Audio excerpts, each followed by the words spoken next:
नमस्कार, स्वागत है आप सभी का आपके अपने YouTube channel the world of chemistry की दुनिया पर। मैं हिमांशु मिश्रा आज आपके लिए लेके आया हूँ केमिस्ट्री ऑफ प्रोटीन का लेक्चर नंबर 3। ये केमिस्ट्री ऑफ प्रोटीन का जो लेक्चर नंबर 3 है वो बीएससी सेकेंड सेमेस्टर में पढ़ रहे स्टूडेंट्स के लिए बहुत ही ज़्यादा बेनिफिशियल होने वाला है। केमिस्ट्री ऑफ प्रोटीन के 2 वीडियो लेक्चर ऑलरेडी हमारे चैनल पे अपलोड हो चुके हैं। प्लेलिस्ट में आपको जाना है और उन 2 वीडियो लेक्चर अगर नहीं आपने देखा है तो उसको देख लेना है, उसके नोट्स आपको प्रॉपर बना लेने हैं, फिर आना है आपको इस लेक्चर नंबर 3 की तरफ। आज हम लोग इस लेक्चर नंबर 3 में जो पढ़ने वाले हैं वो पढ़ने वाले हैं पेप्टाइड बॉन्ड के बारे में। क्या पढ़ने वाले हैं हम लोग? पढ़ने वाले हैं हम लोग पेप्टाइड बॉन्ड के बारे में कि ये पेप्टाइड बॉन्ड क्या होते हैं, पेप्टाइड बॉन्ड क्या होते हैं। इसी पेप्टाइड बॉन्ड के बारे में आज हम लोग जानने वाले हैं। तो मैं चाहता हूं जितने लोग नए हैं जो हमारे चैनल को अभी तक सब्सक्राइब नहीं किए हैं वो चैनल को सब्सक्राइब कर लेंगे, और साथ ही साथ जितने लोग इस चैनल को सब्सक्राइब कर चुके हैं लाइक का बटन दिया है, लाइक के बटन को प्रेस करेंगे। और आज हम लोग इस सीखने वाले हैं पेप्टाइड बॉन्ड के बारे में। तो देखिए जरा पेप्टाइड बॉन्ड होता क्या है इसके बारे में हम लोग देखने वाले हैं। तो a large number of amino acid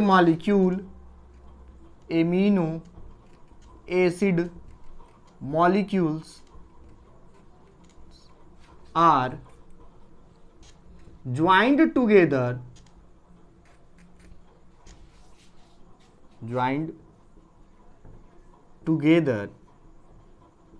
by a special type of bond,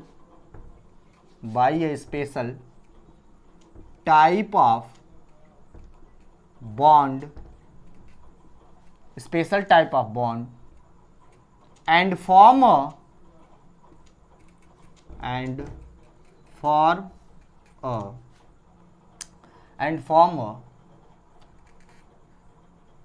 chain which is known as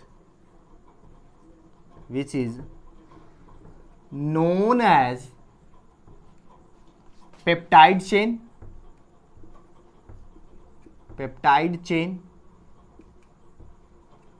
and bond which for protein is known as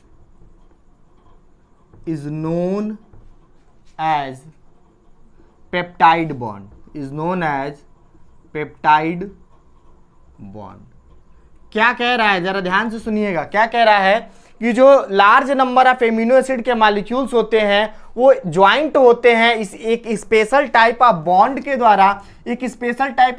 द्वारा और एक चेन बनाते हैं जिसको हम लोग बोलते हैं पेप्टाइड चेन। और जो बॉन्ड जिसकी वजह से एमिनो एसिड मिलके प्रोटीन बनाते हैं उसी को हम लोग क्या बोलते हैं? पेप्टाइड बॉन्ड बोलते हैं। एक बार और जरा ध्यान से देखिएगा मैं क्या कहना चाह रहा हूं कि जो एमिनो एसिड के मॉलिक्यूल्स होते हैं, देखो जरा, ये अगर हमारा एमिनो एसिड का मॉलिक्यूल है, एमिनो एसिड है, तो जब एमिनो एसिड के मॉलिक्यूल एक दूसरे से जुड़ना चाहेंगे, एमिनो एसिड के मॉलिक्यूल, तो जब एमिनो एसिड के मॉलिक्यूल आपस में जुड़ना चाहेंगे तो एमिनो एसिड के 2 मॉलिक्यूल आपस में मिले तो ये क्या बनाएंगे? ये एक चेन बनाएंगे जिसको हम लोग बोलेंगे पेप्टाइड चेन। क्या बोलेंगे हम लोग इसको हम लोग बोलेंगे पेप्टाइड चेन। और जब ये पेप्टाइड चेन बना लेंगे तो पेप्टाइड चेन की वजह से एक बॉन्ड, ये पेप्टाइड चेन बना रहे हैं तो जिस बॉन्ड से ये पहली पेप्टाइड चेन बना रहे हैं, जिस बॉन्ड से ये पेप्टाइड चेन बना रहे हैं उसी बॉन्ड को हम लोग क्या बोलते हैं? पेप्टाइड बॉन्ड बोलते हैं। तो देखो जरा क्या कहने का मतलब है, जब एमिनो एसिड के मॉलिक्यूल आपस में मिलके प्रोटीन बनाते हैं, एमिनो एसिड के मॉलिक्यूल आपस में मिलके क्या बनाते हैं? प्रोटीन बनाते हैं। तो जो ये एमिनो एसिड के मॉलिक्यूल हैं वो जिस बॉन्ड से जुड़े रहते हैं या फिर जिस बॉन्ड से जुड़ के प्रोटीन बनाते हैं उसी बॉन्ड को हम लोग बोलते हैं पेप्टाइड बॉन्ड बोलते हैं। पेप्टाइड बॉन्ड क्या होता है? जो एमिनो एसिड के मॉलिक्यूल हैं, जब एमिनो एसिड के मॉलिक्यूल आपस में मिलते हैं तो प्रोटीन बनाते हैं। तो एमिनो एसिड के मॉलिक्यूल आपस में जिस बॉन्ड से जुड़ते हैं उसी को हम लोग क्या बोलते हैं, पेप्टाइड बॉन्ड। एमिनो एसिड के मॉलिक्यूल आपस में जिस बॉन्ड से जुड़ते हैं उसी बॉन्ड को हम लोग क्या बोलते हैं, पेप्टाइड बॉन्ड बोलते हैं। और जब एमिनो एसिड के मॉलिक्यूल पेप्टाइड बॉन्ड से जुड़ेंगे तो ये क्या बनाएंगे, प्रोटीन बनाएंगे। तो a large number of amino acid molecules are joined together by a special type of bond and form a chain which is known as peptide chain, and bond which form protein is known as peptide bond। तो जब amino acid के molecule मिलेंगे तो एक chain बनाएंगे जिसको peptide chain बोलेंगे, और ये चेन जिस बॉन्ड से जुड़े हुए हैं उसी को हम लोग क्या बोलेंगे, पेप्टाइड चेन। और इसी पेप्टाइड चेन की वजह से क्या होता है, प्रोटीन का मॉलिक्यूल बनता है। तो पहले फटाफट से इतने का स्क्रीनशॉट ले लो, फिर मैं बताता हूं आपको कि पेप्टाइड बॉन्ड बनेगा कैसे। चलिए अब मैं आपको बताता हूं कि ये पेप्टाइड बॉन्ड कैसे बनता है। तो आप सबको पता होगा कि एमिनो एसिड का स्ट्रक्चर कैसा होता है। तो एमिनो एसिड के स्ट्रक्चर में कायरल कार्बन एटम होता है। एमिनो एसिड के स्ट्रक्चर में कायरल कार्बन एटम होता है, और इस कायरल कार्बन एटम से एक क्या जुड़ा होता है, COOH ग्रुप जुड़ा होता है। साथ ही साथ क्या होता है, इधर की तरफ एक NH2 ग्रुप जुड़ा होता है, और यहाँ इससे R जुड़ा होता है। यही होता है ना स्ट्रक्चर, और साथ ही साथ यहाँ एक H होता है। यही हमारा एमिनो एसिड का स्ट्रक्चर है। यही हमारा किसका स्ट्रक्चर है, यही हमारा एमिनो एसिड का स्ट्रक्चर है। तो ये एक एमिनो एसिड का मॉलिक्यूल है। तो ये एक एमिनो एसिड का मॉलिक्यूल दूसरे एमिनो एसिड के मॉलिक्यूल से मिलना चाहेगा। एक और एमिनो एसिड मैं बनाऊं यहाँ पे, ये देखो, ये कार्बन एटम, और इस कार्बन एटम के ऊपर ये होता है यहाँ हाइड्रोजन एटम। इधर की तरफ होते हैं COOH कार्बोक्सिलिक एसिड ग्रुप। इधर की तरफ होता है हमारा R जो एल्किल ग्रुप होता है, जिसके बेसिस पे इस एमिनो एसिड का हम लोग नाम लिखते हैं। और इधर क्या होता है हमारा, इधर होता है हमारा ये NH2। क्या होता है, NH2 होता है ग्रुप, NH2 ग्रुप होता है। तो देखो जरा, ये एक एमिनो एसिड का मॉलिक्यूल है, ये एक एमिनो एसिड का मॉलिक्यूल है। इधर भी एक एमिनो एसिड का मॉलिक्यूल है, ये भी एक एमिनो एसिड है, एमिनो एसिड है। और दो एमिनो एसिड का मॉलिक्यूल बनाना है, और तो एक चेन बनाएंगे। कैसे बनाएंगे, क्या होगा इनके बीच, देखो जरा क्या होगा। होगा कुछ यूं कि इस पहले वाले एमिनो एसिड का OH, क्या मैंने बताया आपको कि पहले वाले ये कार्बोक्सिलिक एसिड का एमिनो एसिड का स्ट्रक्चर है, जिसमें एक कायरल कार्बन एटम होगा, जिससे एक H जुड़ा होगा, एक NH2 जुड़ा होगा, एक R जुड़ा होगा, और एक COOH जुड़ा होगा। पेप्टाइड बॉन्ड बनेगा तो कैसे बनेगा, पहले वाले इस एमिनो एसिड का ये OH, और इस दूसरे वाले एमिनो एसिड का NH2 का एक H। ये देखिए, ये NH2 का एक H यहां से बाहर हो जाएगा। किस फॉर्म में, H2O के फॉर्म में। यहां किस फॉर्म में बाहर हो रहा है जी, क्या चीज बाहर निकल रहा है, H2O बाहर निकल गया। एमिनो एसिड में से पहले एमिनो एसिड का कार्बोक्सिलिक एसिड का OH, और इस NH2 में का एक H H2O के फॉर्म में बाहर निकल जाएंगे, और ये अब मॉलिक्यूल इसके साथ जुड़ जाएगा। तो ये मॉलिक्यूल इसके साथ जुड़ रहा है, तो कैसे जुड़ रहा है, देखो जरा, ये कार्बन एटम है हम लोग का, ऊपर ये हाइड्रोजन एटम है, इधर की तरफ ये R है, और इस साइड है हम लोग का COO और ये H, COOH है। इधर देखिए ये क्या है, इधर भी ये हमारा अब क्या बचा, ये CO बचा, और ये देखिए CO बचा, सिर्फ इसका CO, और इसके पास क्या है, NH है। CO है और इसके पास क्या है, CO के साथ क्या है, NH है, CONH है, और इसके साथ इसका CO बचा, इसका NH बचा, और साथ ही साथ CH, ये R, और ये COOH। देखिए जरा, यानी दो एमिनो एसिड के मॉलिक्यूल एक दूसरे से जुड़े, किस बॉन्ड से जुड़े, CONH बॉन्ड से जुड़े। किस बॉन्ड से जुड़े, CONH बॉन्ड से जुड़े। और ये CONH बॉन्ड से जुड़े तो क्या बनाए, ये यही पेप्टाइड बॉन्ड बनाए। ये कौन सा बॉन्ड है, यही हमारा कौन सा बॉन्ड है, ये पेप्टाइड बॉन्ड है। यही हम लोग का पेप्टाइड बॉन्ड है, peptide bond.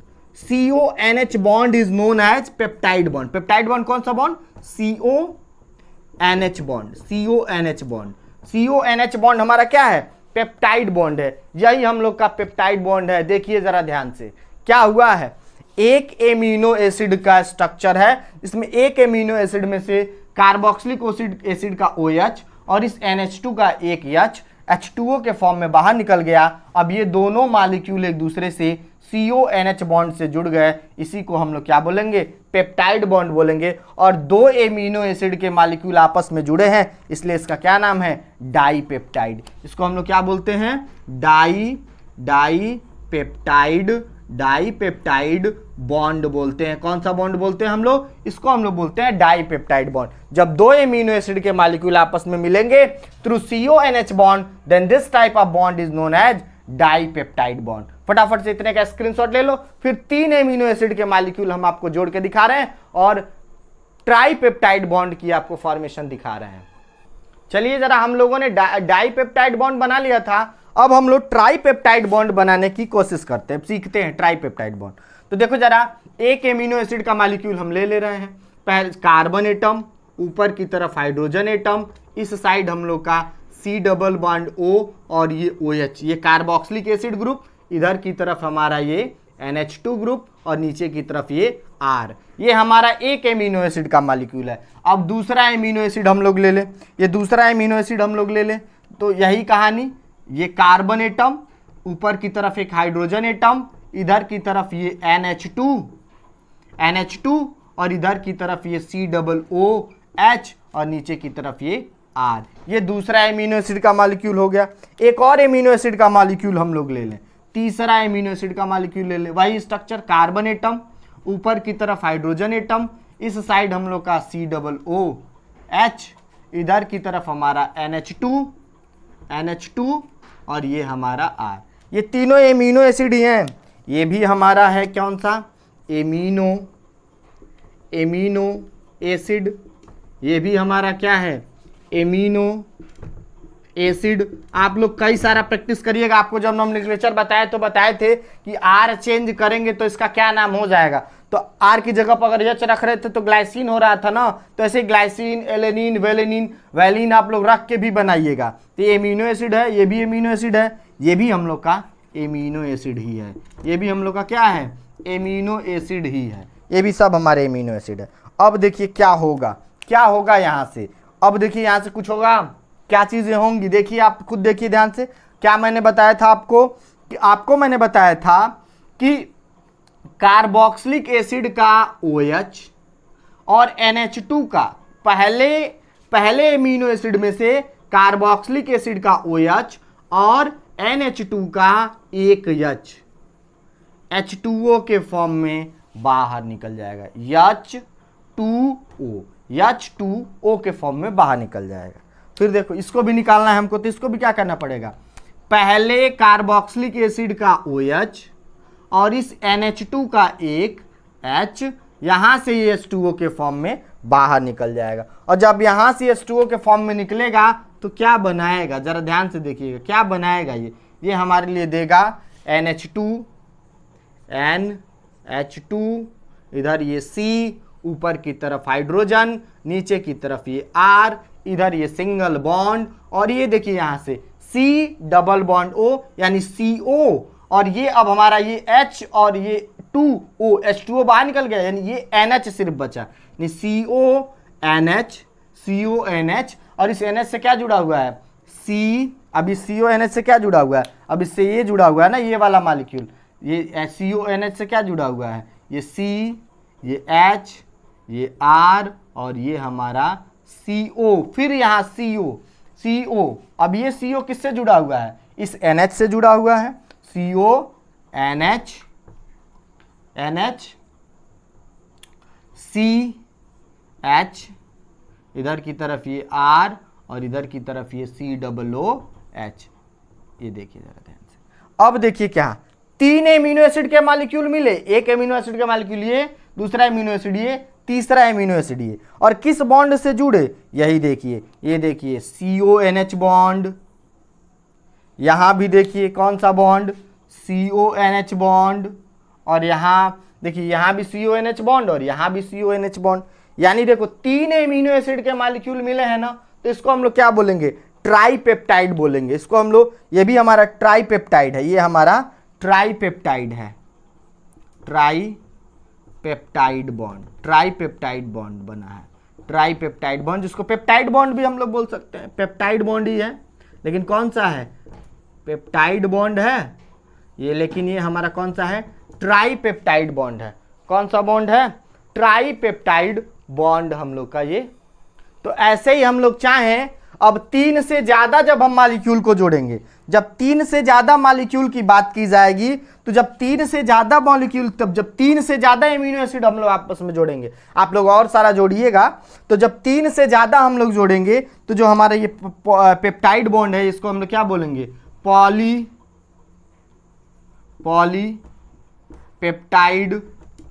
Polypeptide bond.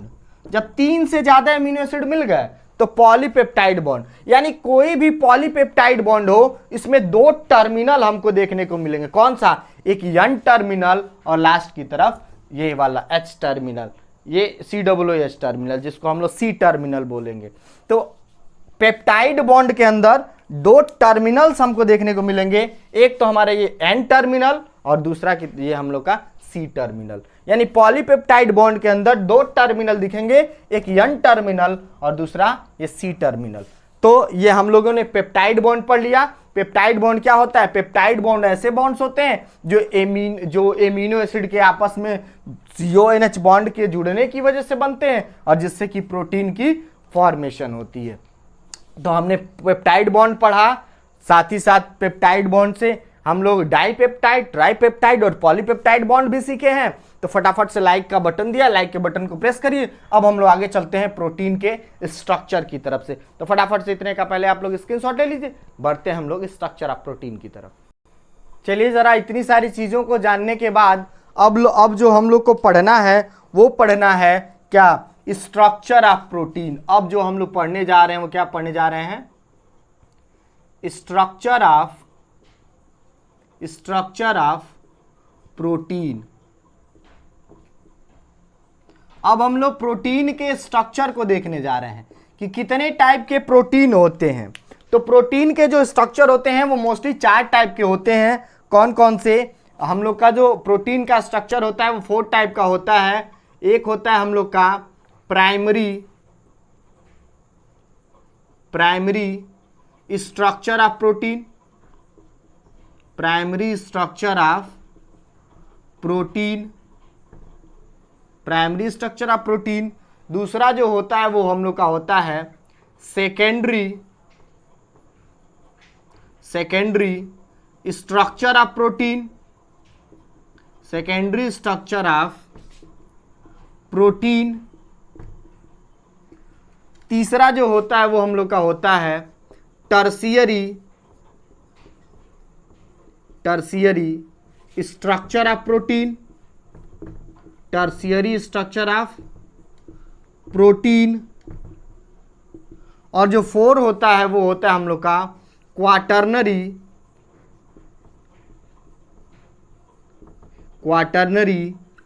Structure of protein, quaternary structure of protein. तो इस प्रोटीन के जो स्ट्रक्चर्स होते हैं मेनली 4 टाइप के होते हैं। Primary structure of protein, secondary structure of protein, tertiary structure of protein और क्वाटर्नरी स्ट्रक्चर ऑफ प्रोटीन। तो प्रोटीन जो होता है वो मेनली हम लोग का 4 टाइप का होता है प्रोटीन का structure. Primary structure of protein, secondary structure of protein, tertiary structure of protein और क्वाटर्नरी स्ट्रक्चर ऑफ प्रोटीन। किसको हम लोग बोलेंगे प्राइमरी स्ट्रक्चर, किसको बोलेंगे सेकेंडरी स्ट्रक्चर, किसको बोलेंगे टर्शियरी स्ट्रक्चर और किसको बोलेंगे हम लोग क्वाटर्नरी स्ट्रक्चर। इसको अब हम लोग देखने जा रहे हैं। पहले फटाफट से इतने का स्ट्रक्चर ले लो कि there are following 4 types of structure of protein, primary structure, secondary structure, tertiary structure and quaternary structure. फटाफट से इतने का स्क्रीनशॉट ले लो, फिर मैं प्राइमरी स्ट्रक्चर आपको बता रहा हूं।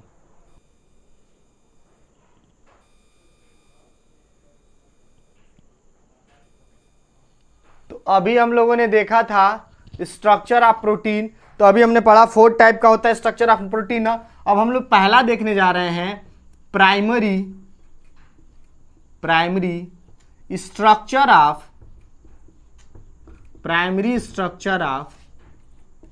प्रोटीन कि प्राइमरी स्ट्रक्चर ऑफ प्रोटीन क्या होता है, प्राइमरी स्ट्रक्चर ऑफ प्रोटीन क्या होता है, इसको अब हम लोग देखने जा रहे हैं। तो देखो जरा, the sequence of amino acid,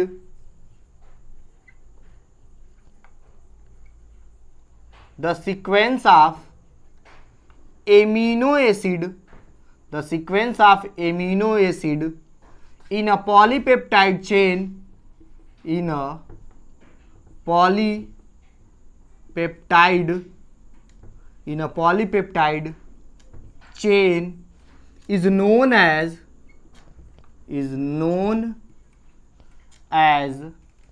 primary structure of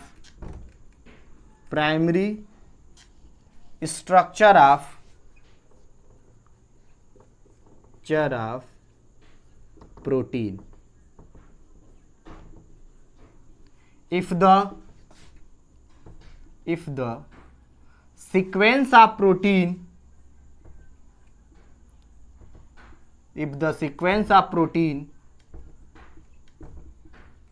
change its structure, is also change. क्या कह रहा है कि जो एमिनो एसिड के मॉलिक्यूल पॉलीपेप्टाइड चेन में जो जुड़ते चले जाते हैं उसी को हम लोग क्या बोलते हैं, primary structure of protein.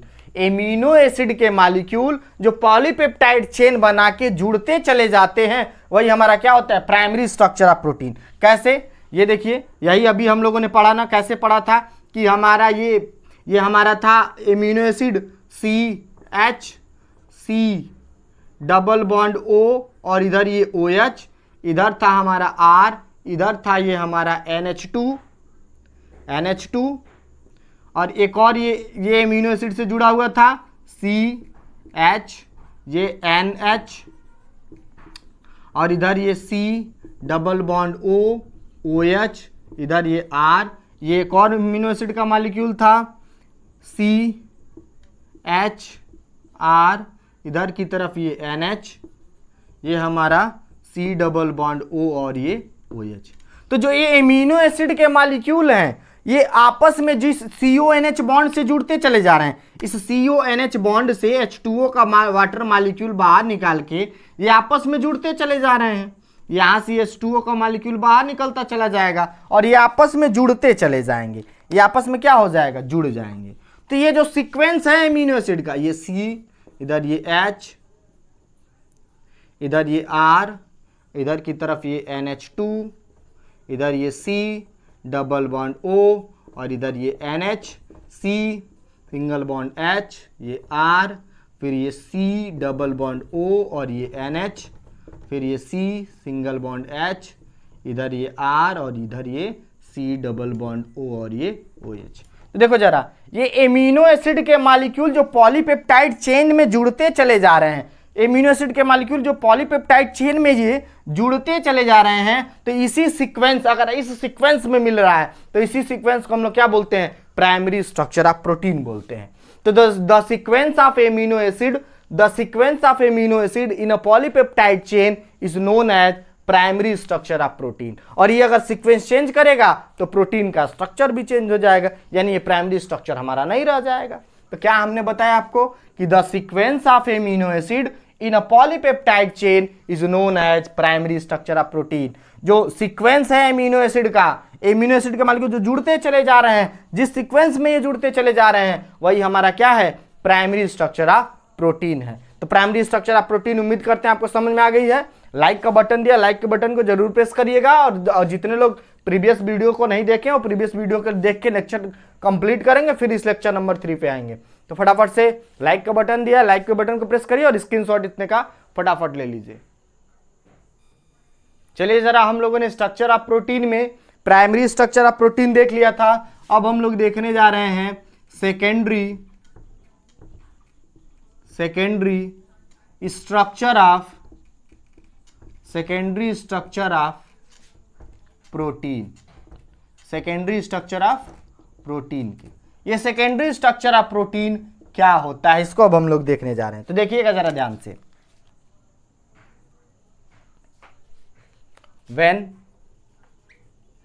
when hydrogen bond when hydrogen bond is formed, when hydrogen bond is formed within the same polypeptide chain, same polypeptide chain are over different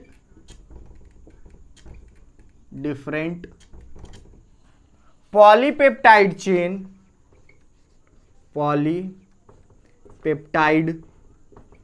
chain, then the structure of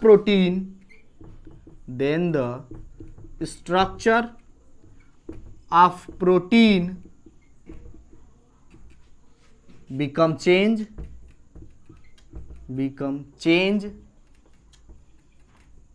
and this type of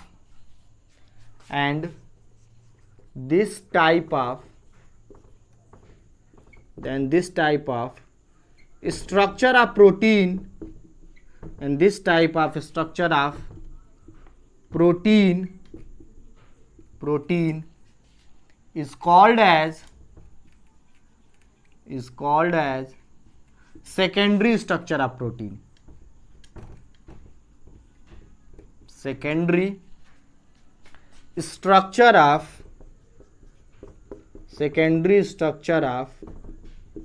protein. क्या कह रहा है, जरा ध्यान से सुनिएगा मेरी बात।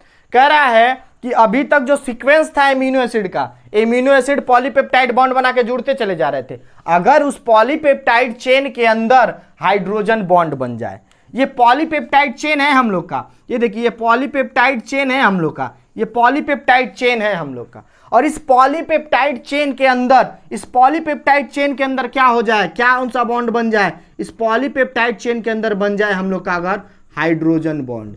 यही पॉलीपेप्टाइड चेन है, और इस पॉलीपेप्टाइड चेन के अंदर अगर हमारा हाइड्रोजन बॉन्ड बन गया, या तो इसी सेम पॉलीपेप्टाइड चेन में, या फिर दो डिफरेंट एडजेसेंट पॉलीपेप्टाइड चेन के अंदर, या फिर दो एडजेसेंट पॉलीपेप्टाइड चेन के अंदर, एक पॉलीपेप्टाइड चेन ये है और दूसरा पॉलीपेप्टाइड चेन है, इसके बीच में हाइड्रोजन बॉन्ड बन गया।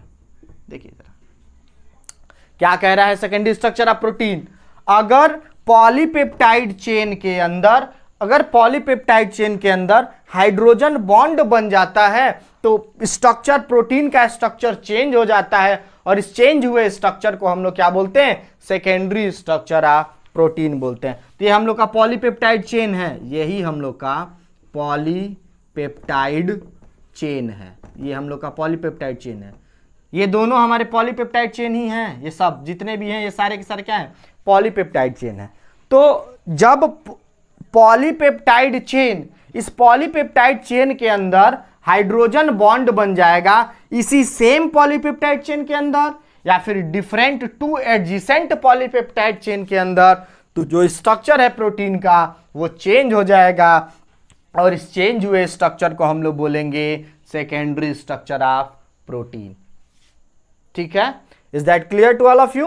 तो आप कमेंट बॉक्स में जरूर कमेंट करके बताइएगा कि आपको ये चीजें समझ में आई कि नहीं आई, ताकि नहीं आया होगा तो उसका सेपरेट वीडियो बना के एक बार मैं और आपके लिए अपलोड कर सकता हूं।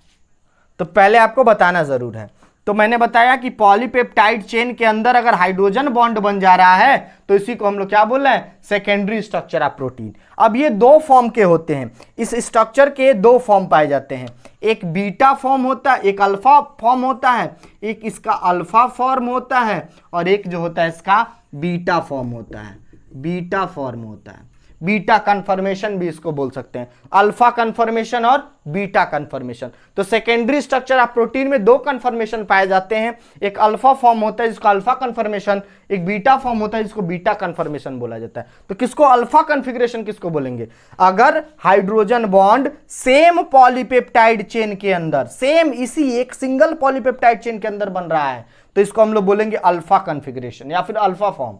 और अगर दो एडजेसेंट पॉलीपेप्टाइड चेन के बीच में हाइड्रोजन बॉन्ड बन रहा है तो इसको हम लोग कौन सा बोलेंगे, बीटा फॉर्म या फिर बीटा कन्फर्मेशन। तो अल्फा फॉर्म कौन, अगर hydrogen bond same polypeptide chain में बनेगा तो अल्फा कॉन्फ़िगरेशन या फिर अल्फा फॉर्म। और अगर हाइड्रोजन बॉन्ड दो एडजेसेंट पॉलीपेप्टाइड चेन के अंदर बनेगा तो इसको बोलेंगे बीटा फॉर्म।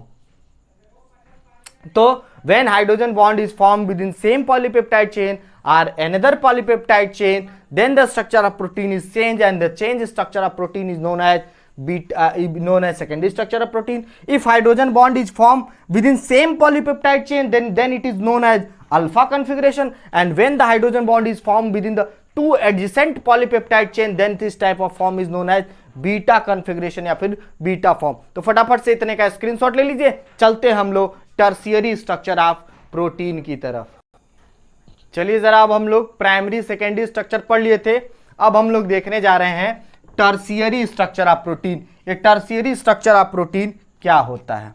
तो देखिए जरा, except hydrogen bonding, except hydrogen bonding when some other type of bonding, when some other type of bonding, when some other types of bonding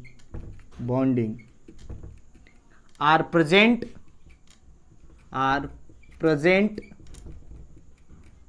in a polypeptide, in a peptide chain, in a peptide chain, then the structure of protein, then the structure of protein become more compact,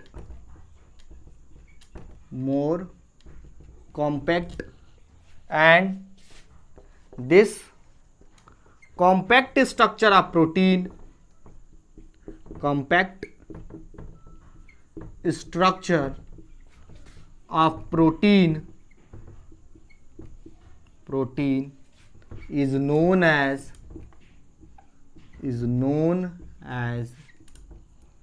tertiary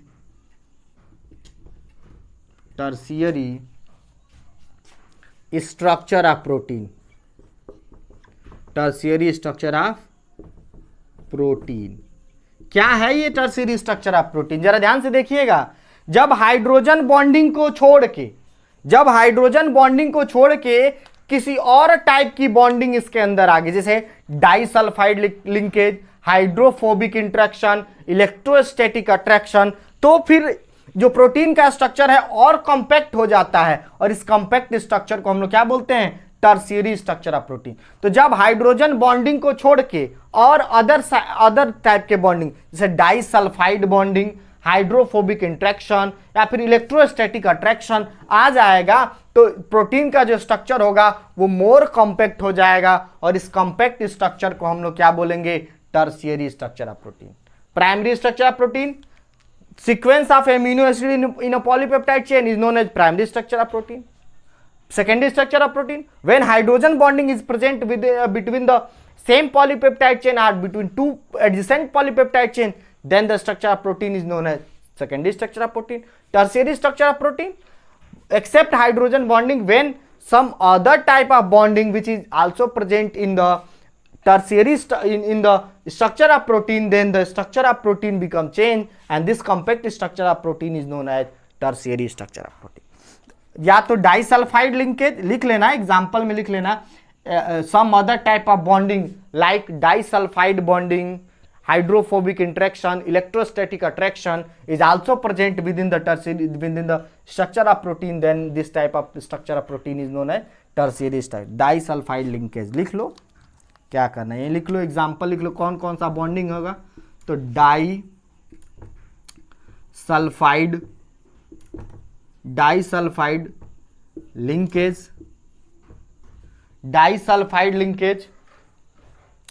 electrostatic attraction,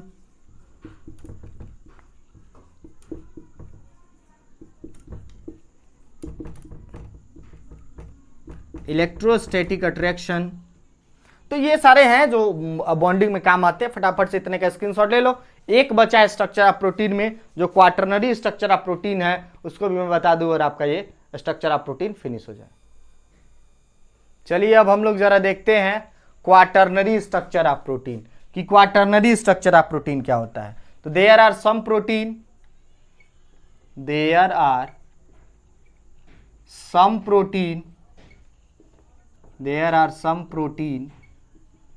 which is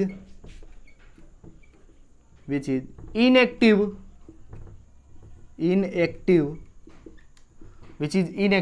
as a single unit,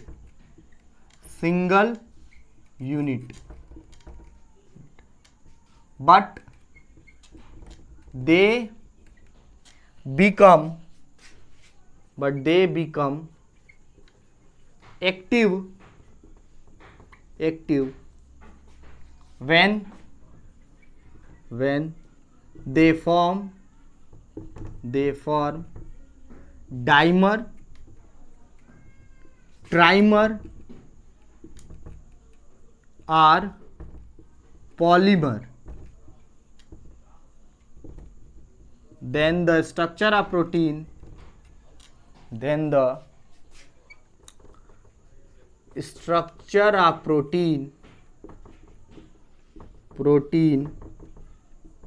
which is inactive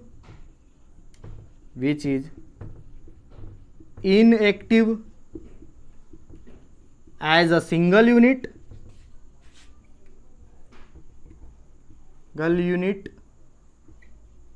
but after forming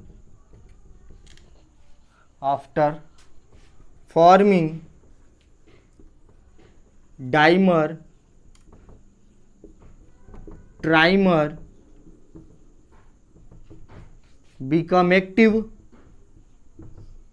become active and known as quaternary structure of protein.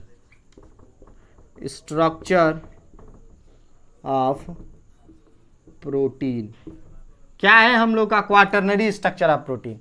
बहुत सारे ऐसे protein पाए जाते हैं जो जब single unit की बात की जाए तो वो इनएक्टिव होते हैं। क्या करा, सिंगल यूनिट, जब सिर्फ एक प्रोटीन है, सिंगल यूनिट है, तो वो क्या होंगे, इनएक्टिव होंगे। लेकिन जैसे ही ये क्या बना ले, डाइमर बना ले, ट्राइमर बना ले, तो क्या हो जाए, ये एक्टिव हो जाए। तो ऐसे प्रोटीन को हम क्या बोलेंगे, क्वाटरनरी स्ट्रक्चर ऑफ प्रोटीन। ऐसा प्रोटीन जो सिंगल यूनिट में इनएक्टिव हो, लेकिन जैसे ही वो डाइमर बना ले, ट्राइमर बना ले या फिर पॉलीमर बना ले तो एक्टिव हो जाए, तो ऐसे स्ट्रक्चर ऑफ प्रोटीन को हम क्या बोलेंगे, क्वाटरनरी स्ट्रक्चर ऑफ प्रोटीन। ऐसा प्रोटीन जो सिंगल यूनिट में इनएक्टिव हो, लेकिन जैसे ही वो डाइमर बनाए, ट्राइमर बनाए, पॉलीमर बनाए तो एक्टिव हो जाए, तो ऐसे स्ट्रक्चर को हम लोग बोलते हैं क्वाटरनरी स्ट्रक्चर ऑफ प्रोटीन। फटाफट से इतने का स्क्रीनशॉट ले लीजिए। बढ़ते हम लोग एक लास्ट पॉइंट जो हम लोग का बचा हुआ है, इसी के साथ आपको पढ़ा देते हैं और ये पूरा चैप्टर इसी 3 लेक्चर्स में फिनिश हो जाएगा आपका। देखिए जरा, अब हम लोग का जो टॉपिक बचा हुआ है जो पढ़ने के लिए है, वो denaturation and renaturation of protein. इसको समझा के आपको खत्म कर दे रहे हैं इस चैप्टर को। तो हमारा जो बचा है denaturation and renaturation of protein. तो जो स्ट्रक्चर ऑफ प्रोटीन होता है बॉडी के अंदर, टिश्यू के अंदर, सेल्स के अंदर, वो क्या होता है, मोस्ट स्टेबल फॉर्म में पाया जाता है। समझने की कोशिश करिएगा कि जो डीनेचुरेशन का प्रोसेस है वो होता क्या है। तो जो स्ट्रक्चर ऑफ प्रोटीन का जो स्ट्रक्चर होता है हमारी बॉडी के अंदर या सेल्स के अंदर, वो मोस्ट स्टेबल फॉर्म में पाया जाता है। लेकिन अगर हम उसके स्ट्रक्चर को किसी और बाहरी इन्वायरमेंट की वजह से, फिजिकल के या फिर केमिकल चेंजेस की वजह से उसके प्रॉपर्टी को चेंज कर दें, तो जो स्ट्रक्चर में जो चेंज होगा, तो इसी प्रॉपर्टी को हम लोग क्या बोलेंगे, डीनेचुरेशन ऑफ प्रोटीन। तो जो हमारे बॉडी या फिर सेल्स के अंदर, जो टिश्यू के अंदर जो प्रोटीन पाई जाती है, जो हमारी बॉडी या हमारी सेल्स के अंदर जो प्रोटीन पाई जाती है, वो मोस्ट स्टेबल होती है। लेकिन अगर उसमें हम लोग कोई फिजिकल या फिर केमिकल चेंज कर दें, तो जिसकी वजह से क्या होगा, स्ट्रक्चर ऑफ प्रोटीन चेंज हो जाएगा। और साथ ही साथ उसका बायोलॉजिकल एक्टिविटी भी चेंज हो जाएगी। क्या मैंने बताया आपको, ध्यान से सुनिए कि जो प्रोटीन स्ट्रक्चर, प्रोटीन का जो स्ट्रक्चर होता है हमारे सेल के अंदर या फिर टिश्यू के अंदर वो मोस्ट स्टेबल होता है। लेकिन अगर उसके अंदर कुछ फिजिकल या फिर केमिकल चेंज कर दिए जाए तो जो स्ट्रक्चर ऑफ प्रोटीन होता है वो चेंज हो जाता है, साथ ही साथ उसकी जो बायोलॉजिकल एक्टिविटी है वो भी चेंज हो जाती है। और जो चेंज ऑफ प्रॉपर्टी, जो प्रोटीन की जो प्रॉपर्टी चेंज हो रही है, इसी प्रोसेस को हम लोग क्या बोलते हैं, डीनेचुरेशन ऑफ प्रोटीन बोलते हैं। जब प्रोटीन की प्रॉपर्टी चेंज हो गई तो इसी प्रोसेस को हम लोग क्या बोलेंगे, डीनेचुरेशन ऑफ प्रोटीन बोलेंगे। और ये डीनेचुरेशन होगा कैसे, या तो एक्स रेज उस पर डाल दिया जाए या फिर यूवी रेज हो जाए, चाहे प्रेशर को बढ़ा दिया जाए या फिर पीएच के वैल्यू में चेंज कर दिया जाए, एसिड है तो बेस मिला दिया जाए, साथ ही साथ टेम्परेचर बदल दिया जाए, तो फिर क्या होता चला जाएगा, तो ये प्रोटीन का स्ट्रक्चर चेंज हो जाएगा। तो जैसे coagulation of milk in the presence of lemon, तो लेमन का जूस जो डाला जाएगा पनीर के अंदर, दूध के अंदर, तो क्या होगा, दूध फट जाएगा ना। तो जो coagulation of milk in the presence of lemon juice to form cheese, ये किसका एग्जांपल है, यही डीनेचुरेशन ऑफ प्रोटीन का एग्जांपल है। और डीनेचुरेशन से फिर से पहले वाला जो प्रोटीन था वो अगर हम बना लेंगे तो इस प्रोसेस को हम लोग बोलेंगे क्या, रीनेचुरेशन बोलेंगे। तो जो प्रोटीन का स्ट्रक्चर होता है हमारे सेल्स के अंदर वो मोस्ट स्टेबल होता है, लेकिन अगर उसमें कुछ फिजियोलॉजिकल या फिर केमिकल चेंजेस आ जाए तो उसके प्रोटीन की प्रॉपर्टी चेंज हो जाएगी, उसकी बायोलॉजिकल एक्टिविटी चेंज हो जाएगी। उसी प्रोसेस को हम लोग क्या बोलते हैं, डीनेचुरेशन बोलते हैं। और ये होता क्यों है, क्योंकि effect of X rays, UV light, high pressure या फिर चेंज इन पीएच। और एग्जांपल इसका है coagulation of milk in the presence of lemon juice to form चीज।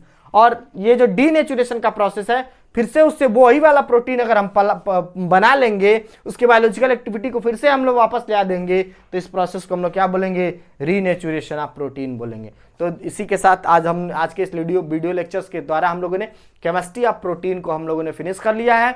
तो केमिस्ट्री ऑफ प्रोटीन फिनिश हो चुका है। इसके बाद 2 वीडियो लेक्चर्स ऐसे आएंगे जो वन शॉटेड होंगे, एक शॉट में पूरा चैप्टर फिनिश हो जाएगा। तो चैनल के साथ हमारे बने रहिए, आपके लिए हमारा चैनल बेनिफिशियल वीडियो अपलोड करता रहेगा। Thank you so much for watching my video. मिलते हैं अपने अगले इंटरेस्टिंग वीडियो में। जितने लोग लाइक नहीं किए लाइक के बटन को जरूर प्रेस करेंगे, साथ ही साथ ऐसे लोग जिन्होंने अभी तक हमारा चैनल सब्सक्राइब नहीं किया है वो जल्दी से जल्दी चैनल को सब्सक्राइब कर लेंगे, ताकि आने वाले अपकमिंग वीडियो की सूचना आपको जल्द से जल्द हो सकेगी। Thank you so much for watching my video.